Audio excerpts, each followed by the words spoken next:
back to CXO Revolutionaries. My name is Ben Fanning, your co-host. Today, we're welcoming Yaroslav Rosomakho, who is the Vice President and Field CTO at Zscaler. He previously served as a senior leader at organizations like Inco Technologies, Netscope, ForcePoint, NetScout, and other organizations. He has an MBA from the London Business School with a Master in Physics. Watch out for a great interview today. Yaroslav, welcome to CXO Revolutionaries. Thank you very much for inviting me here. So tell us a little bit more about your role here at Zscaler and what do you like most about it? Well, I have two main groups of responsibilities. So first, I work with our most important customers and partners to evangelize Zero Trust, to help them connect the dots when it comes to solving business challenges using technological means. And it's not necessarily involving into sales process. Quite often I work with our existing customers, helping them to extract as much value from their existing Zscaler deployment as possible. My second area of responsibilities is to spearheading some of our innovation initiatives, looking into what Zscaler should be doing in 3-5 years horizons, working closely with product management and other stakeholders in the organization. And of course, I do my best to get as much synergies between those two responsibilities as possible, understand what challenges customers are facing today that are not maybe necessarily well addressed by anybody in the market. That's an opportunity for Zscaler. And the other way around, explaining to customers what is strategic roadmap of Zscaler, how do we want to grow, and align that with customer expectations. You said 3 to 5 years out. In cybersecurity world, that sounds like an eternity, right? Because things are changing so quickly. How are you going about anticipating where the world's going to be in 3 to 5 years when it comes to cybersecurity? Great question. Well, of course, there is no silver ball that just time machine or something like that will tell you the truth. It's to a certain extent a trial and error exercise. So you try and develop a prototype, you work with the engineering team to develop a technology, and that might not pick up. That's always the risk associated with innovation. But I use a number of inputs. So first of all, I speak to as many customers, partners, external organizations as possible to learn what is keeping them up at night today, how their businesses are evolving, and that can give really good insights into what will be relevant in 3-5 years and beyond. Second one is we often see history tends to repeat itself. So many of technologies, many approaches that has been relevant in the past die down, but then surge back up again. So for example, we have seen time and time again decentralization, centralization of compute capabilities, of user experience, and now we see a lot of interest right now in technologies around replacement of VDI with cloud browser, isolation that helps customers to reduce cost, and I'm sure in the future it might go back to some kind of decentralized model. So centralized to decentralized, back and forth. So you're seeing a lot of the same patterns. Absolutely, absolutely. And one exciting thing about cloud security approach is that it's really adaptable, right? So if today customers are actively moving to multi-cloud environments, they're trying not to place all the eggs in one basket, just work with one infrastructure solution provider, cloud security really gives them that agility, that flexibility to not necessarily just build a perimeter at some particular piece of infrastructure, but be distributed and efficient at the same time, and change, evolve as necessary. So Yaroslav, you may have some listeners right now saying, yeah, cloud means it's not secure. It can't be. It's everywhere. Why not just keep it controlled right here on site at an organization? Why should they go about talking to you about this and considering cloud security when they believe the cloud is inherently unsecure? I think this logic, when it comes to this is mine, it's my perimeter, it's my cave, so hence it's secure, I control it.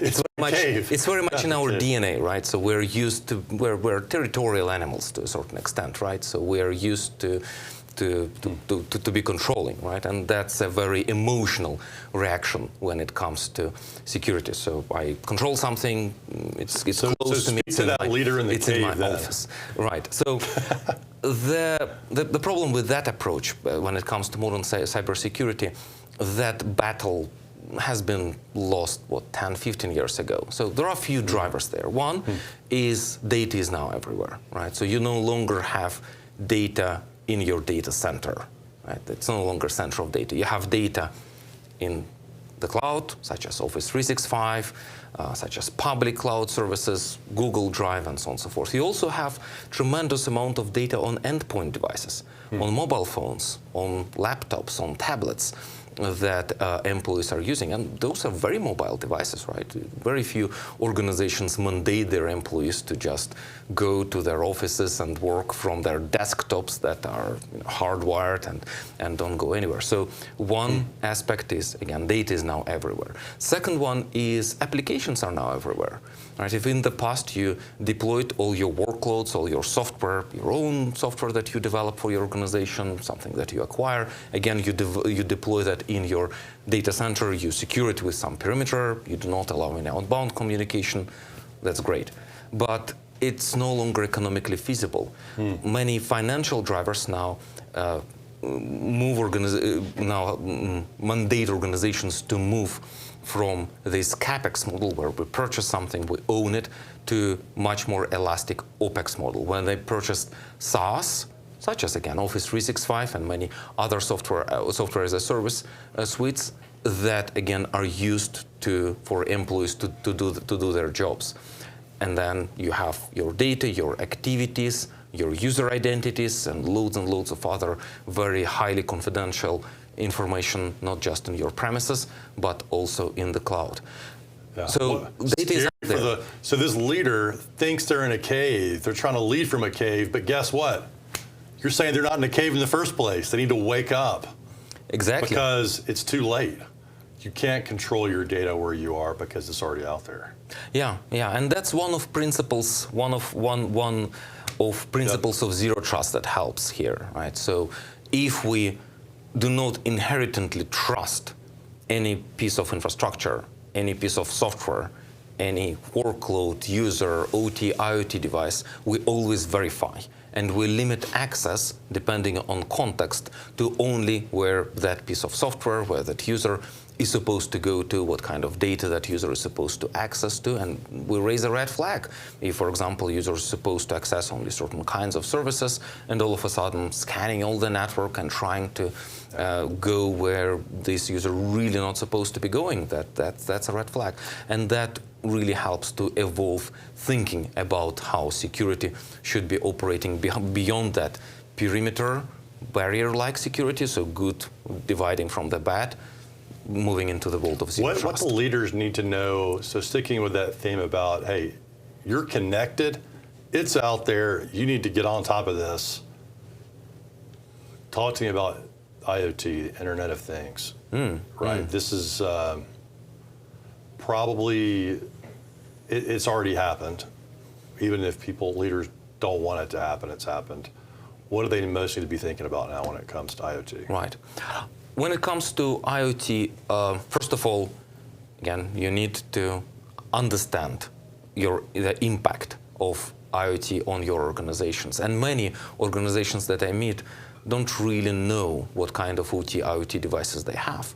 Right? In manufacture, in retail, where you have point-of-sale system, they have a reasonably good glimpse of their IoT exposure. But if you look at organizations such as in finance industry, if you look at organizations that are just operate offices, they don't think about IoTs. They do use a lot of IoT, such as print servers, IP web cameras, and other devices. Now, there are two big challenges with IoTs. First of all, is IoT devices can be quite often easily compromised. Administrators not necessarily update their firmware of IoT devices in time. They can be quite vulnerable to attacks, and they are often used as the first jump point for malicious actors. So let's compromise IoT device, and then from IoT device, move somewhere, jump somewhere. What's an example of of a situation where IoT really bit an organization in terms of not being aware of how extensively they were connected, and they weren't updating things, and things went Well, quite often when we work with customers to help them discover their applications, their assets, there are loads of surprises there, right? So, oh, we didn't realize that we have that print server. It was installed 10 years ago, nobody touched it. It's still working, but again, it can be compromised. If you have a industrial robot in a manufacturing facility, if it's manufactured by, let's say, a German manufacturer, right, you would expect it maybe to be able to call out to manufacturer to send some diagnostical information, maybe to certain public clouds. But if all of a sudden it is sending significant amount of data to Alibaba cloud in China, that's kind of suspicious, right? It really should be investigated. So it should be prevented, and it should be investigated why in the first place this industrial robot trying to connect to the destination that it really shouldn't be talking to. When you're talking to customers who don't think they have a problem, what do you do to help wake them up quickly to where they can really understand what's happening? Is there a story or an example? Because it seems like cybersecurity for a lot of leaders is something that you don't really think about until it's too late, right? Until you get like that dreaded ransom email or something like that. So what do you do to really break through to them to help them take action? Well, first of all, I have to say that this is changing quite rapidly. If 5 years ago security was a very specialist topic, and from the board level perspective, it was just an expense item, like office lease and salaries for some people, some outsourcing, and cybersecurity. It's just one of expense item. Now, it is a board level conversation. So awareness of security challenges is now much higher than it probably ever was. So, frankly, this day and age, I very rarely have to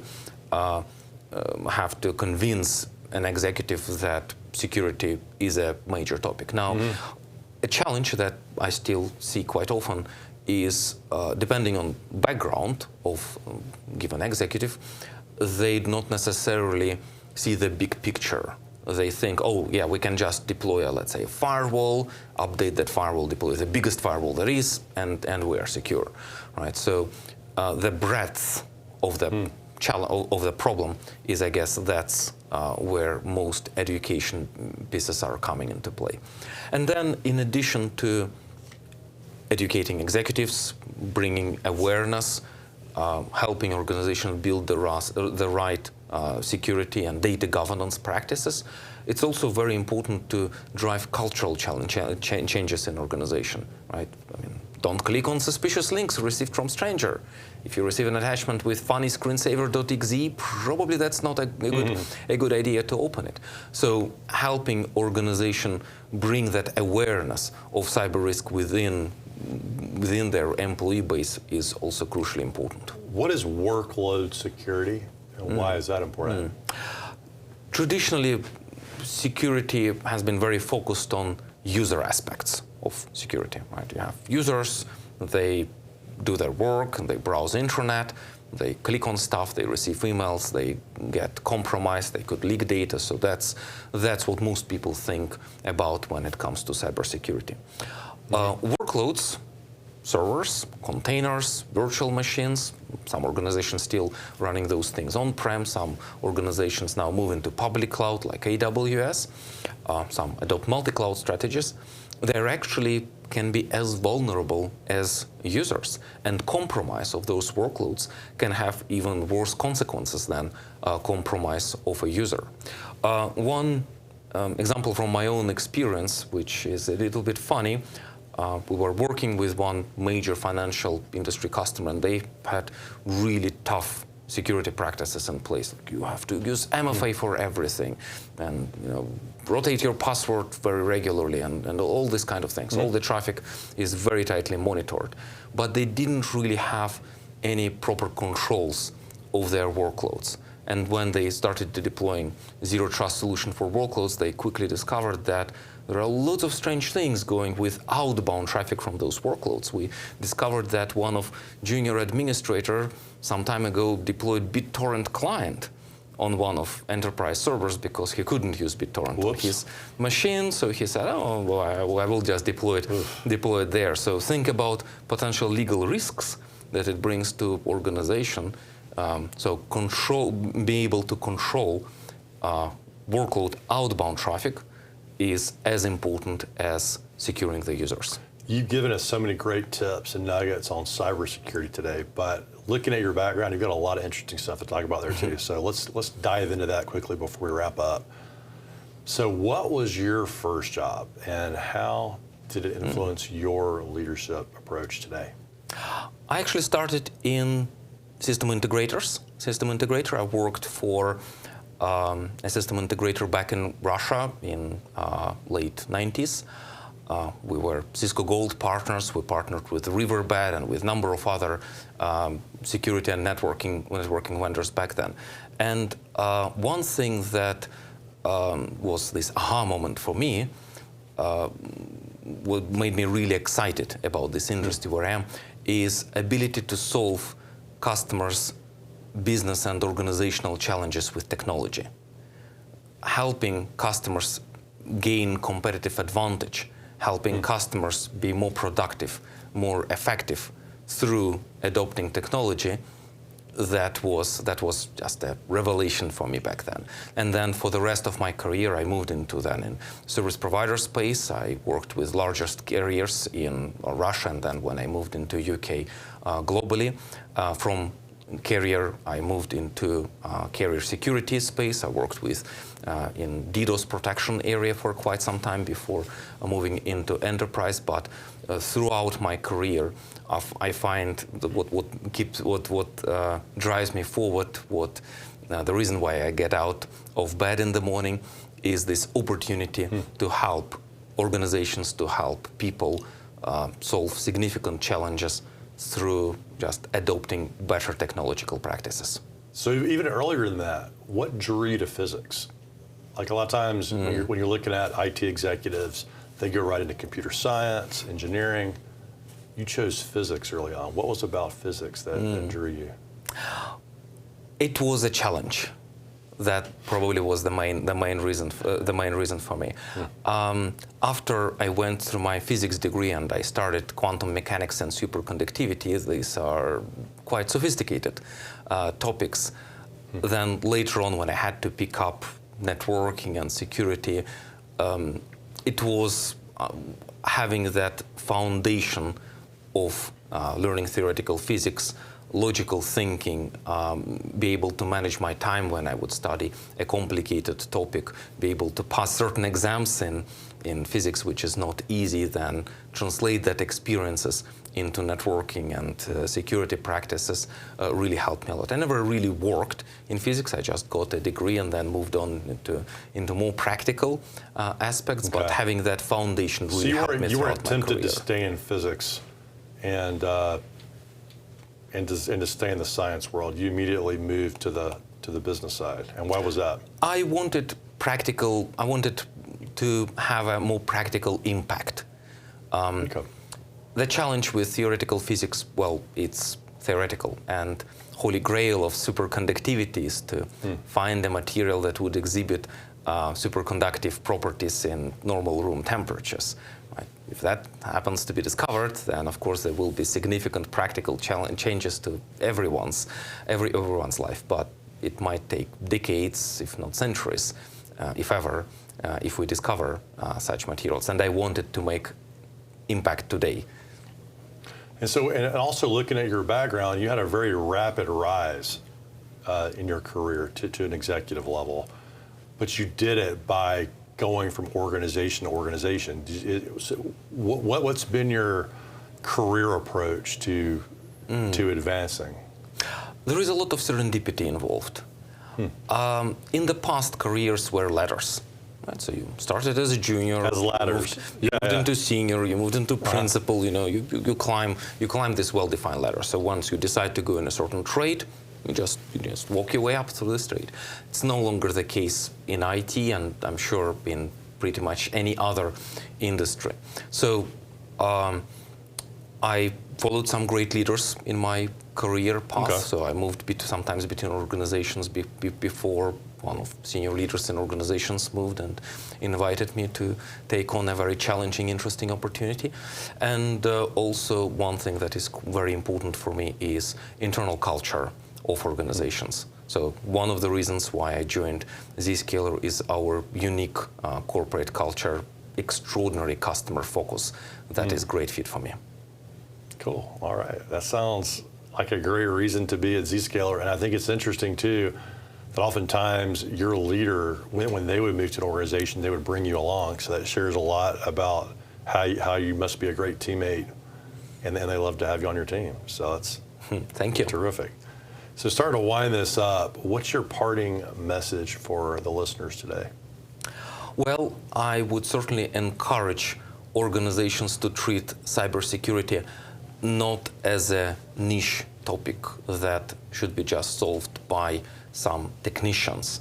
It really should be on the board level agenda.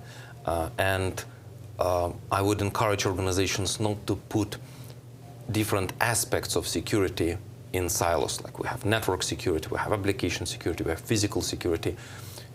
Risk governance needs to be more holistic in organizations to achieve success. I'm sure in the future we will see cyber threats that transpire different areas of security that do not just touch network security, but also might involve physical security, that might involve PR challenges for organizations. So be able to holistically look at risks that affect an organization that is important. So thinking about a leader, and I can see that happening a lot, where they have different silos inside their organization. There's not a real unified approach. What's the first step that you'd recommend for a leader to take who does have that situation inside their organization today? Sorry, could you repeat the question? Yeah, so I totally get the different silos being set up in the organization, and there's not a real unified approach to cybersecurity. What's a first step that you'd recommend that a leader take who wants to start bringing these things together?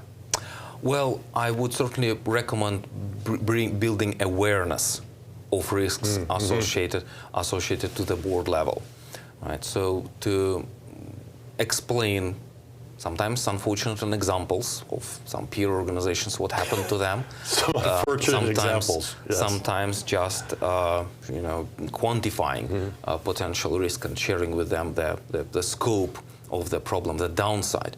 In some cases, security risks are existential risks for a company. Earlier this year, one logistics company in the UK unfortunately went bankrupt because they couldn't recover after a ransomware attack. This organization was more than 100 years old. Think about it. They went through depression, they went through World War I, World War II. They probably started with coaches and horses, their logistic operation. They went through all of that, and then they couldn't survive a ransomware attack. So probably they should have paid a little bit more attention to security and security practices in their organization. So I think for CISO or any other security executive, it's of paramount importance to bring awareness of risks to board-level conversations and drive the agenda forward. All right, well, here's to increasing awareness inside organizations. That story sends chills down my spine, so probably a good one to relate to other organizations to, so they're aware. Yaroslav, thanks for coming on CXO Revolutionary, sir. Thank you for inviting me.